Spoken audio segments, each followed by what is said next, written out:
Fortune's Progeny, The Ascent, Episode 17, The First Fruit and the Shadow. The fungus stew, true to Leo's warning, was edible but unremarkable.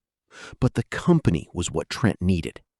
Arjun explained the life cycle of the mushrooms they were eating with the same enthusiasm he brought to his research. Chloe, taking a rare break from her textbooks, described a particularly chaotic shift in the emergency room. For an hour, Trent was just a man at a worn wooden table, surrounded by people who had no idea about the weight he carried. That night, he slept better than he had in weeks. The next morning, the vault chimed with a new message. It was from the acting manager of Sustain, a woman named Priya.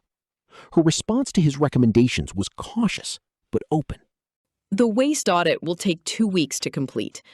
The loyalty program is intriguing, but we need to test it first. Can we run a pilot at one store before rolling out chain-wide? I'm willing to try, but I need quick wins to keep the staff motivated. Trent typed a quick reply, approving the pilot and offering to help design the metrics for success. He felt a small surge of hope. Priya was prudent. She wanted to protect her team from another headquarters genius with a shiny idea and no understanding of the ground-level reality. That was fair. He would earn her trust the same way he had earned everything else, one small win at a time. The next vault communication arrived 2 days later. It was a comparative update, the first since the Sustain Challenge began. The subject line was neutral, Contender Initiative Tracker. The message listed, side by side, the first major operational directives issued by each remaining contender. Gamma had moved swiftly. Initiative 1, implement across-the-board 8% price increase on top 50% of SKUs. Rationale, immediate margin capture to stem losses. Initiative 2, replace current eco-friendly cleaning product vendor with a 15% lower cost alternative with a slightly different formulation. Rationale, direct cost of goods sold reduction. Beta had taken a different approach. Initiative 1, reduce store operating hours by 2 hours daily on weekdays to cut labor costs. Initiative 2, eliminate the lowest margin 10% of products. Rationale, focus on profitable core. Theta, Trent, had submitted his 2 initiatives.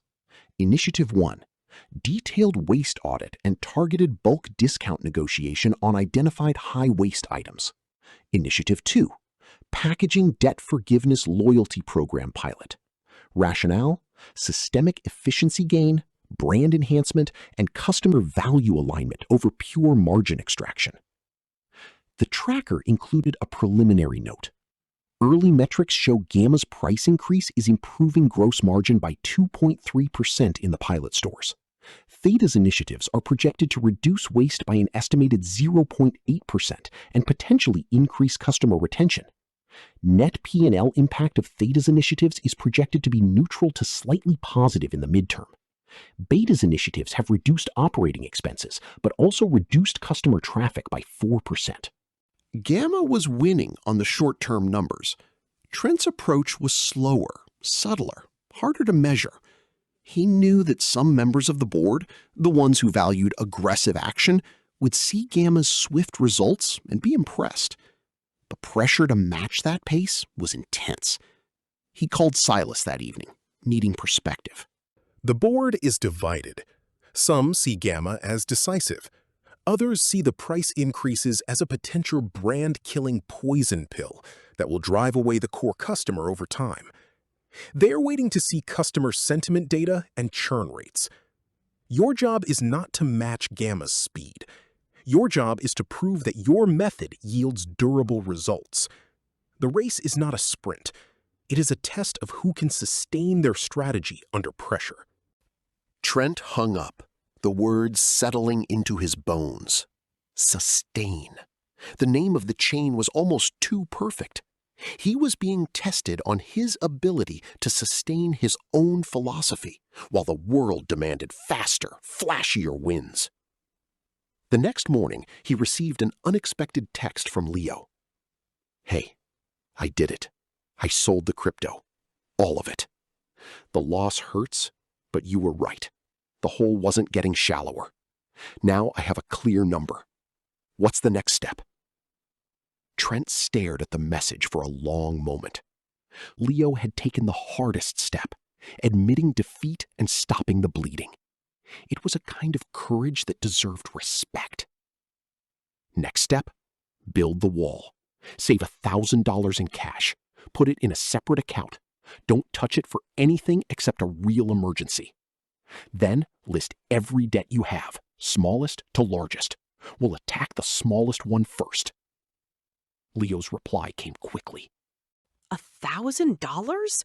That's going to take months. It took me 2 weeks. Sell something. Work extra hours. Eat rice and beans. The wall is the foundation. You can't build anything without it. There was a pause. Then another message. Fine, but I'm not selling my guitar. Then sell something else. The point is to start. The momentum will come. Trent put down his phone, a strange feeling washing over him. He was becoming a guide. The principles that had saved him were now being passed to someone else. It was a small act of stewardship, but it felt as significant as any board-approved proposal. That evening, he walked to the local park again, needing to move, to breathe. The city was darkening, streetlights flickering to life. He sat on a bench and watched a father teaching his daughter to ride a bicycle. The girl wobbled, fell, got up, wobbled again. The father's patience was infinite. Trent thought of the foundation steps. They were, in their own way, a bicycle. Awkward at first, terrifying, prone to falls. But once you learned the balance and the motion became automatic, you could go anywhere. He was learning to ride. Leo was just beginning to wobble. And somewhere in the vast, hidden machinery of the Aethelgard Empire, Gamma was sprinting ahead, chasing short-term wins that might or might not lead to a crash. His phone buzzed. A message from Maya. You've been quiet. Everything okay? Just thinking. About balance. About speed.